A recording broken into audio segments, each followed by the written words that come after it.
আজকে আমি বড়ি ঝাল দিয়ে করব, সর্ষে বাটা দিয়ে।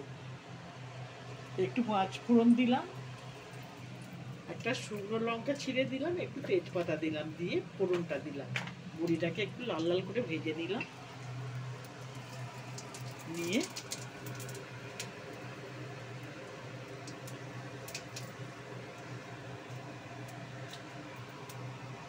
পাঁচ ফোড়ন দিলাম। আজকে বড়ি ঝাল দিয়ে করবো।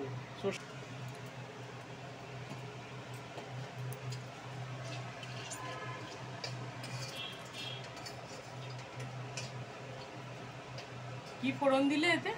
এতে ফোড়ন দিলাম তেজপাতা, একটা শুকনো লঙ্কা দিয়েছি, একটু পাঁচ ফোড়ন দিয়েছি। আচ্ছা আচ্ছা। দিয়ে বড়িগুলো একটু লাল লাল করে ভাজবো।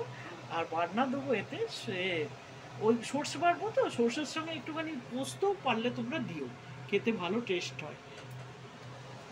অনেকে তো দোকানের গুঁড়ো সর্ষে দিয়েও করে, সেই দিয়েও তো হয় না, না? আমি সব বেটেই করি গো। মানে গুঁড়ো সর্ষে দিয়ে হয় তো?